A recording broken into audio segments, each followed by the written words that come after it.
Hello नमस्कार साथियों, एक बार फिर से आपके सामने मॉडल पेपर नंबर 35 लेकर के हाजिर है।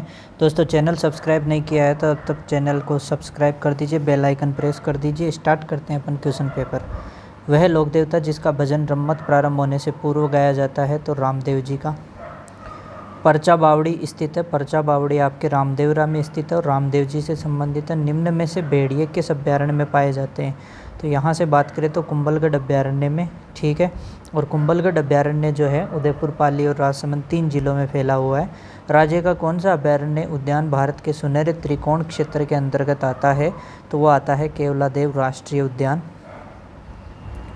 एरंग पत्तों संबंधित है। तो एरंग पत्तों है वो स्त्रियों के कान का क्या होता है? आभूषण होता है, थोड़ा ध्यान रखें। दातिया है। तो दातिया क्या चीज़ है? ये है पुरुषों की दाढ़ी के लिए कपड़ा। ध्यान रखें, पुरुषों की दाढ़ी के लिए क्या है? ये कपड़ा। अगला है फालियो, घुमालो, लपेटो, अमलो आदि नाम है। तो ये सभी नाम किसके हैं? पगड़ी के। फिर माही नदी पर कडाना बांध निर्मित किया गया है। तो ये है गुजरात के अंदर। माही परियोजना की समस्त विद्युत प्राप्त होती है। तो माही परियोजना की केवल राजस्थान को प्राप्त होती है पूरी की पूरी बिजली। राजस्थान में सबसे अधिक सिंचाई किन जिलों में होती है? तो सबसे अधिक सिंचाई जो है गंगानगर, हनुमानगढ़ में होती है। सबसे कम राजसमंद जिले में। दरी निर्माण का ढांचा क्या कहलाता है? तो ये कहलाता है आड़। आंगड़ व कांगसा किसके निर्माण में काम में आने वाले उपकरण है? तो ये आपके दरी निर्माण में काम आते हैं। बात करें राजस्थानी भाषा का जो उत्पत्ति काल है, तो उत्पत्ति काल जो है 12वीं शताब्दी का अंतिम चरण है। 13वीं शताब्दी का प्रारंभिक चरण जो है वो कैसा काल है? साहित्य काल है। उदयपुर, शेखावाटी के अतिरिक्त और टोंक तथा अजमेर के कुछ क्षेत्रों में किस भाषा का प्रचलन है? यानी शेखावाटी को छोड़ देना है तो आपके ढूंढाड़ी बोली हो जाएगी, पूर्वी राजस्थान की प्रधान बोली है, जबकि मारवाड़ी जो है वो पश्चिमी राजस्थान की प्रधान बोली है। भाखर बावजी निम्नलिखित में से किस जनजाति के संरक्षक पिता माने जाते हैं? तो भाखर बावजी जो है गरासिया जनजाति के, जो कि सिरोही में सर्वाधिक है। गरासिया जनजाति में एक ही गोत्र के लोगों की एक छोटी इकाई को क्या कहते हैं? तो एक ही गोत्र की जो छोटी इकाई होती है उसे कहते हैं फालिया। गेर नृत्य राजस्थान के किस क्षेत्र में प्रचलित है? तो गेर जो नृत्य है वो आदिवासियों में प्रचलित है, जबकि शेखावाटी में कौन से हैं? चंग, गीदड़, कच्ची घोड़ी, ढप और लूर नृत्य, लहूर, ठीक है। अब बात करते हैं अपन किसकी निम्नलिखित में से कौन सा नृत्य जसनाती संप्रदाय के अनुयायियों द्वारा किया जाता है? तो ये आपके कौन सा हो जाएगा? अग्नि नृत्य हो जाएगा। राजस्थान के लोकगीतों को किस भारतीय ने जन समुदाय की आत्मा के नाम से संबोधित किया, जिसके आधार पर जन समुदाय में एक नया संचार क्या होता है? जागृत होता है। तो पंडित जवाहरलाल नेहरू। मुमल क्या है? तो मुमल लोकगीत है। इसके अलावा मुमल चित्र भी है। लोकगीत चित्र दोनों ही कहाँ? जैसलमेर के प्रसिद्ध। राजस्थान में पावड़ा लोकगीत, पावना, पावना, नौकरी लग जाओ आप भी पावना बनोगे जल्दी, किस अवसर पर गाया जाता है? तो ये किस पे गाया जाता है भैया? नए दामाद के ससुराल आने पर स्त्रियों द्वारा गाया जाने वाला गीत। राजस्थान में गौरी देवी किस विद्या के लिए जानी जाती है? तो गौरी देवी जो है मांड गायन के लिए। पटेलिया, बिछियो एवं लालर प्रमुख लोकगीत है। तो ये सभी लोकगीत है आदिवासियों के। फिर अगर अपन नेक्स्ट बात करते हैं किस संत को राजस्थान का कबीर कहा जाता है? तो यहाँ से बात करें तो अपन दादू दयाल को राजस्थान का कबीर कहा जाता है, जिनका वास्तविक नाम महाबली है। श्री कृष्ण शरण गमय मंत्र किस संप्रदाय का है? तो ये तो आपके वल्लभ संप्रदाय का है। किस प्रथा के अनुसार पत्नी अपने पति को छोड़कर किसी अन्य पुरुष के साथ रह सकती है? नाता प्रथा के अनुसार। डाकण प्रथा मुख्य रूप से किस जाति में पाई जाती थी? तो डाकण प्रथा जो है आपके भील एवं मीणा जनजाति में, ठीक है। रोक लगाई थी मेवाड़ के स्वरूप सिंह ने 1853 में। जयपुर जिले का भैंसलाना किस संगमरमर के उत्पादन के लिए विख्यात है? तो ये काला संगमरमर के लिए विख्यात है। राजस्थान राष्ट्रीय केमिकल्स एवं फर्टिलाइजर्स स्थापित किया गया है। तो ये कहाँ स्थापित किया गया? चित्तौड़गढ़ जिले के कपासण में। कपासण में स्थापित है, चित्तौड़गढ़ जिले में। राजस्थान में सीसा जस्ता के प्रमुख भंडार किन जिलों में पाए जाते हैं? तो सीसा जस्ता के जो प्रमुख भंडार है वो आपके उदयपुर, राजसमंद, भीलवाड़ा और सवाई माधोपुर में पाए जाते हैं। सीसा जस्ता को जुड़वा खनिज कहते हैं। किस स्थान से उत्पादित नमक कोसिया नाम से जाना जाता है? तो इसके बारे में पचपदरा, बाड़मेर हो जाएगा। NaCl 98% मिलता है। मोरली वृक्ष की पत्तियाँ यूज करते हैं। रेस्ता विधि से खारवाल जाती है वो नमक तैयार करती है। निम्न में से कौन सी लवणीय झील नहीं है? तो यहाँ से कोलायत है, वो लवणीय झील नहीं है। कौन सा सुमेलित नहीं है? तो इसमें बात करें तो सबसे पहले आपके हो जाएगी बेडस नदी, गोगुंदा की पहाड़ियाँ, ठीक है, गंभीरी नदी, जावद पहाड़ियाँ, बाणगंगा नदी, बेराट पहाड़ियाँ, माही नदी। पहली बात, माही नदी का उद्गम एमपी से होता है। खमनोर की पहाड़ियों से कौन सी निकलती है? बनास निकलती है। खनौर की पहाड़ियों से बनास निकलती है। माही नदी का जो उद्गम है वो एमपी से है, तो ये असुमेलित हो गया। निम्नांकित को सुमेलित कीजिए। तो यहाँ से अगर बात करें तो सबसे पहले अपन बात करेंगे कि जो जवाहर सागर बांध है, तो जवाहर सागर बांध कहाँ होता है? कोटा में, तो इसमें सेकंड आ जाएगा। सबसे पहले सेकंड एक में ही दे रखा है, इसी में सेकंड दे रखा है, बाकी में कहीं नहीं है, तो बाकी सब कट हो जाएंगे। फिर अपन बात करते हैं राणा प्रताप सागर बांध, तो ये कहाँ हो जाएगा? राणा प्रताप सागर आपके चित्तौड़गढ़ में हो जाएगा। फिर अपन बात करते हैं नेक्स्ट किसकी? उम्मेद सागर बांध की, तो उम्मेद सागर बांध आपके भीलवाड़ा में हो जाएगा। फिर बजाज सागर बांध की बात करते थे, ये कहाँ हो जाएगा? बांसवाड़ा में हो जाएगा। मानसून शब्द किस भाषा के शब्द से बना है? तो मानसून जो है आपके अरबी भाषा से है। अगला है राजस्थान की सबसे बड़ी कृत्रिम झील जो है वो आपकी जैसमंद झील है। राजस्थान में बहुधा सूखा एवं अकाल पड़ने का जो आधारभूत कारण है वो अनियमित, अपर्याप्त एवं अनिश्चित वर्षा के कारण होता है। निम्नलिखित सिंचाई परियोजनाओं को सुमेलित कीजिए। तो एक तरफ तो ये परियोजनाएं हैं और दूसरी तरफ जगह का नाम दे रखा है 38। सबसे पहले बात करें बाकड़ी बांध, तो ये तो एक जगह जालोर में, तो जालोर आ जाएगा। फिर है सोम कमला अम्बा, तो ये आपके डूंगरपुर में आ जाएगा। डूंगरपुर आपके चौथे में आ जाएगा। तो पहले आएगा 3, फिर आएगा 4, तो ये वाला ऑप्शन सही हो जाएगा। फिर आएगा आपके मोरेल बांध, तो मोरेल आपके कहाँ है? सवाई माधोपुर में है। और फिर जाखम बांध, जाखम बांध आपके कहाँ है? प्रतापगढ़ में है। तो ये ऑप्शन आपके सही हो जाएगा। वह स्थान जो अपने मर्दा शिल्प टेराकोटा के लिए प्रसिद्ध है, तो ये मोलेला हो जाएगा राजसमंद में। फिर बात करें राजस्थानी मोजड़ी शब्द का जो अर्थ है वो होता है जूतियाँ। फिर आगे बात करते हैं कि सांड से वीर्य एकत्रण का जो सबसे अच्छा तरीका है वो क्या है? कृत्रिम योनि है।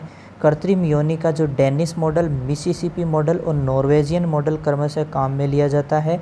तो दोस्तों यहाँ से अगर बात करें, डेनिश मॉडल सांड में यूज करते हैं, मिसिसिपी घोड़े में और नॉर्वेजियन सूअर में यूज करते हैं।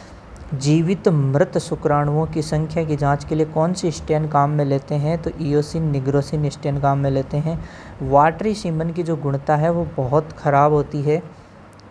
वाइट हीफर डिजीज जो मुख्यतः देखने को मिलती है शॉर्ट हॉर्न कैटल में देखने को मिलती है। फ्री मार्टिन में क्या होता है? बांझ बछड़ी होती है, ठीक है। यौन रोग कौन सा है? विब्रियोसिस। वीर्य एकत्रण का इलेक्ट्रो इजेकुलेशन का सर्वप्रथम किस वैज्ञानिक ने? तो बार्टेली ने। फिर अपन नेक्स्ट बात करें, तालाब में जो स्नेल को समाप्त करने के लिए कॉपर सल्फेट का में लेते हैं। फिर बात करें घोड़े के शरीर का सामान्य तापमान है वो 100.5 डिग्री फ़ारेनहाइट। जानवर द्वारा मिट्टी खाना एवं पेट का फूलना पोर्ट बेली किस बीमारी के लक्षण है? तो ये आपके हो जाएगा एस्केरियोसिस हो जाएगा। फिर अगर बात करें सबसे ज़्यादा रक्त चूसने वाला परजीवी कौन हो जाएगा? हिमोंकस हो जाएगा। एबोमेजम का जो परजीवी है वो कौन हो जाएगा? आपके हिमोंकस हो जाएगा। घोड़े में जो कोलिक का कारण है वो क्या हो जाएगा? वो स्ट्रेंगाइलस वल्गेरिस हो जाएगा। फिर अगर नेक्स्ट बात करें गाय भैंस में जो लंग वर्म है वो कौन है? डिक्टियोकेलस विविपेरस हो जाएगा। इंपॉर्टेंट, ध्यान रखें थोड़ा सा। गाय भैंस के गोबर में पके हुए चावल जैसे ग्रेविड प्रोग्लोटिड्स का आना किस परजीवी के संक्रमण को इंगित करता है? तो किस परजीवी के संक्रमण को इंगित करता है? मोनीजिया के संक्रमण को इंगित करता है। ऊँटनी, कुतिया एवं सुअरी में थनों की संख्या क्रमशः होती है। तो सबसे पहले ऊँटनी में 4 होते हैं, कुतिया के अंदर अपने को 10 देखने को मिलेंगे, सुअरी में 14 देखने को मिलेंगे। घोड़ी में जो थनों की संख्या है वो आपको पता है 2 होती है। फाइन वूल जो है वो कौन कौन सी नस्लें उत्पादित करती है? तो मेरिनो भी करती है, रेम्बोइलेट करती है, तो दोनों ए बी हो जाएगी। मशीन मिल्किंग की जो सामान्य पल्सेशन रेट होती है 50 से 60 साइकिल पर मिनट होती है। भेड़ की जो मटन ब्रीड है वो आपको पता होना चाहिए, सफोक, डॉर्सेट और साउथ डाउन सभी हो जाएगी। सबसे जो अच्छी मटन ब्रीड है वो कौन सी होगी? आपके सफोक या सफोल्क होगी। चूहे जैसा चेहरा आपको साउथ डाउन का देखने को मिलेगा। मेरिनो भेड़ का जो उत्पत्ति स्थल आपको पता है स्पेन है। स्टुटजर्स रिएजेंट क्षारीय कॉपर सल्फेट काम में लेते हैं, तो ये किस काम में लेते हैं? ट्रू प्रोटीन निकालने के लिए काम में लेते हैं, ध्यान रखें थोड़ा सा, ठीक है। निम्न में से NFE का जो उदाहरण है, तो NFE का उदाहरण की बात करें तो राइबोज, ग्लाइकोजन, ग्लूकोज सभी हो जाएंगे यहाँ से। नेक्स्ट अपन बात करें 67, नाइट्रेट विषाक्तता का जो इलाज है वो 1% मिथाइलिन ब्लू हो जाएगा। प्रोटीन से कितना प्रतिशत उपापचयी पानी प्राप्त होता है, तो इसकी बात करें तो 40%। 1 ग्राम मीथेन से कितनी ऊर्जा प्राप्त होती है, तो इससे अपने को 13.34 किलो कैलोरी। बात करें जानवरों में मीथेन के रूप में कितने प्रतिशत सकल ऊर्जा का ह्रास हो जाता है, तो ये 7% सकल ऊर्जा का ह्रास हो जाता है। रुमंथी जानवरों में सकल ऊर्जा का कितने प्रतिशत पेशाब के रूप में ह्रास हो जाता है, तो इसकी बात करें तो 5% का। 1 ग्राम वसा से कितनी PFV ऊर्जा प्राप्त होती है, तो 1 ग्राम वसा से 9 किलो कैलोरी प्राप्त होती है। अब ये देखो एक क्वेश्चन जो है कि अगर AA 10 और AA 0 है तो अति प्रभाविता की बात करेंगे तो ये तो होगी 15। अगर पूर्ण प्रभाविता की बात करें तो वो होगी 10। ठीक है, किसका 10? इन दोनों का जो रहेगा, ये दोनों क्या है, ये तो हो जाएगा समयुग्मजी, ये भी समयुग्मजी है। ये कैसा है, प्रभावी है और ये अप्रभावी है, दोनों का हाइब्रिड हो जाएगा। ये अगर 15 है तो अति प्रभाविता है, ये अगर 10 है तो ये हो जाएगी पूर्ण प्रभाविता, और ये अगर 7 है तो ये हो जाएगी अपूर्ण प्रभाविता। तो इसमें तो क्या आएगा 15, इसमें क्या रहेगा 10, और अपूर्ण प्रभाविता में क्या रहेगा 7। ध्यान रखना इनका, अच्छा क्वेश्चन है। जीन, जीनोटाइप एवं फिनोटाइप शब्द किस वैज्ञानिक ने दिए, तो ये रहेंगे आपके जॉनसन ने। RH समूह एवं RH कारक का अध्ययन किस प्रकार की आनुवंशिकी में करते हैं, तो ये कारी की आनुवंशिकी में। भ्रूणीय विकास की आनुवंशिकी कहलाती है, तो भ्रूणीय विकास की आनुवंशिकी परिवर्धनीय आनुवंशिकी कहलाती है। जीन, गुणसूत्र एवं न्यूक्लिक अम्ल के अध्ययन से संबंधित जो आनुवंशिकी है वो जैव रासायनिक आनुवंशिकी है। ड्रोसोफिला में गुणसूत्रों की जो संख्या होती है वो कितनी होती है, 8 होती है। राष्ट्रीय पशु रोग नियंत्रण कार्यक्रम NADCP का शुभारंभ कहाँ से और कब प्रारंभ हुआ, तो सबसे पहले मथुरा स्थित पशु चिकित्सा विश्वविद्यालय से 2019 में स्टार्ट हुआ। राष्ट्रीय पशु रोग नियंत्रण कार्यक्रम NADCP किन पशु बीमारियों के उन्मूलन के लिए चलाया गया, तो ये सबसे पहले बात करें तो खुरपका, मुहपका और ब्रुसेलोसिस के लिए। व्यावसायिक नेता को चुनने में सबसे ज़्यादा प्रयुक्त किया जाने वाला जो तरीका है वो कौन सा है, साक्षात्कार के द्वारा। अगला है मिलान कीजिए, तो मिलान में एक तरफ योजनाएं हैं और इनका कब कार्यक्रम। सबसे पहले CDP की बात करते हैं तो 2 अक्टूबर 1952 में आई थी, तो इसका मतलब C हो जाएगा। NES के लिए बात करें तो ये कब आई थी, ये आपके 2 अक्टूबर 1953 में आई थी, तो इसके लिए E हो जाएगा। पंचायती राज है वो सभी को पता है, 2 अक्टूबर 1959 में आया था, तो इसके लिए A हो जाएगा। ट्राइसम जो है, ट्राइसम है आपके ये 15 अगस्त 1979 में आया था, तो ये B हो जाएगा। और मनरेगा जो है ये कब आया था, तो ये आपके आया था 2 अक्टूबर 2009 में। अगला है मिलान कीजिए फिर से, तो जो गोमती सागर पशु मेला है तो ये आपके झालरापाटन झालावाड़ में देखने को मिलेगा। गोगामेडी पशु मेला जो आपको पता ही है नौहर में देखने को मिलेगा। महाशिवरात्रि पशु मेला जो है आपको पता करौली में देखने को मिलेगा। फिर अपन बात करें मल्लीनाथ, तो ये तिलवाड़ा में देखने को मिलेगा। जसवंत प्रदर्शनी पशु मेला आपके भरतपुर में देखने को मिलेगा। अगला क्वेश्चन है लक्ष्मी किसकी नस्ल है, तो गाय की नस्ल है। मुर्गी में ओविपोजिशन अंडे देने की प्रक्रिया में कितना समय लगता है, तो ओविपोजिशन अंडे देने की प्रक्रिया में 24 से 26 घंटे। रैम्बोइलेट नर एवं चोकला मादा का जो संकरण है, तो अपन ने कहा था अभी वस्त्र रामचंद्र जी के वस्त्र यानी RM, रैम्बोइलेट और रामचंद्र जी के वस्त्र तो RC, रैम्बोइलेट और चोकला। निसंक्रमण के लिए उपयोग में ले जाने वाले कम सांद्रता में किसकी भांति काम में लेते हैं, तो ये ध्यान रखें कम सांद्रता रहेगी तो एंटीसेप्टिक की भांति काम में लेते हैं। निसंक्रमण के लिए उपयोग में पदार्थों को अधिक सांद्रता, अगर उसी की सांद्रता अधिक कर देंगे तो उसको डिसइंफेक्टेंट के रूप में काम में ले लेंगे। तो अब ध्यान दें सत्य कथन है, तो सत्य कथन है ये सभी एंटीसेप्टिक डिसइंफेक्टेंट की तरह कार्य कर सकते हैं अगर उनकी सांद्रता ज़्यादा कर दी जाए तो। सबसे ज़्यादा काम में ली जाने वाली निसंक्रमण की जो विधि है वो भौतिक निसंक्रमण है। भौतिक निसंक्रमण की विधि जो है वो किस सिद्धांत पर काम करती है, तो ताप के सिद्धांत पर काम करती है। सूचर सामग्री को निसंक्रमित करने के लिए किस उपकरण को काम में लेते हैं, तो ऑटोक्लेव को काम में लेते हैं।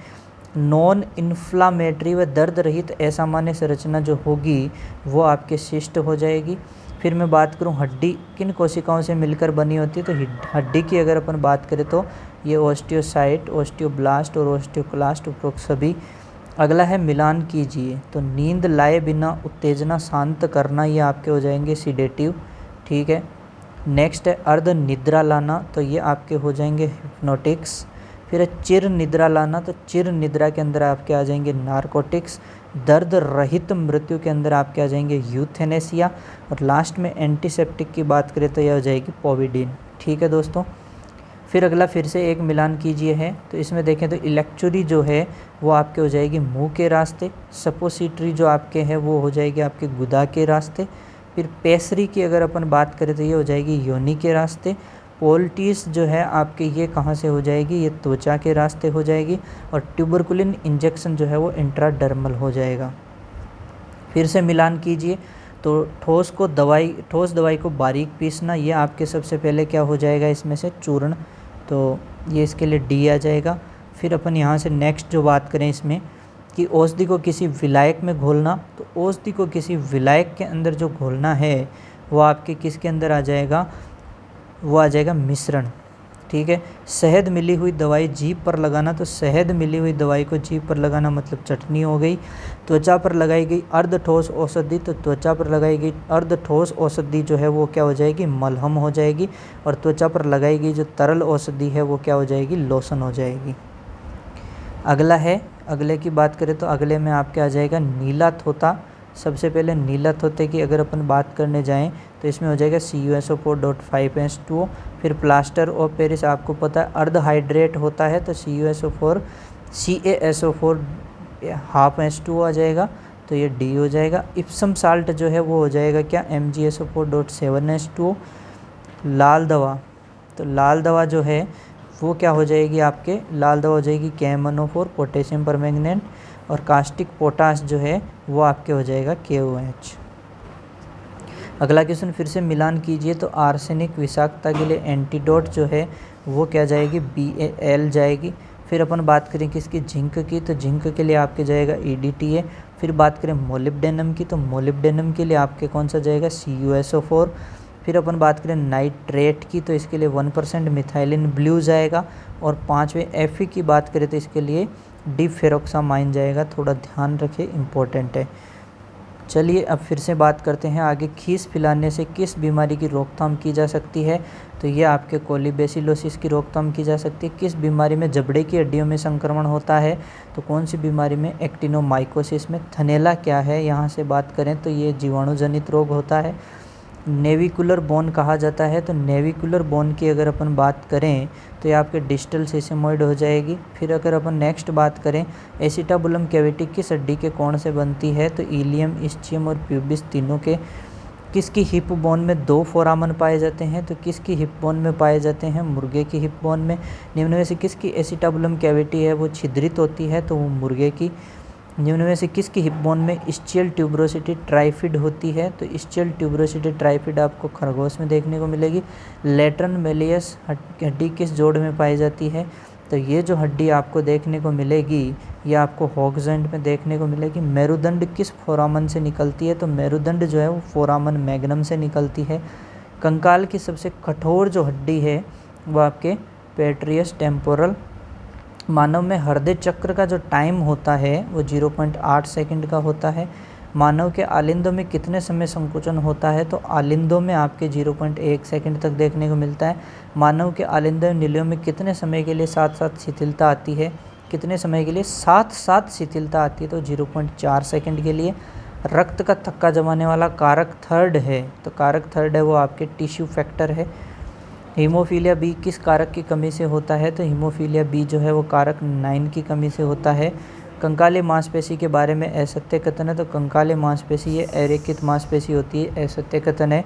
ऐच्छिक मांसपेशी होती है, ठीक है। बहुकेंद्र की मांसपेशी, ठीक है। अग्रपाद पश्चपाद में पाई जाती है, ठीक है। इंटरकेलेटेड डिस्क किस मांसपेशी की विशेषता है, इंटरकेलेटेड डिस्क किस मांसपेशी की विशेषता है, तो इसकी अगर अपन बात करें तो हृदय की मांसपेशी हो जाएगा। निम्न में से रेगुलेटरी प्रोटीन का उदाहरण है, तो रेगुलेटरी प्रोटीन की बात करें तो ट्रोपोनिन और ट्रोपोमायोसिन, ठीक है। Okay, thank you so much. जय हिंद, जय भारत।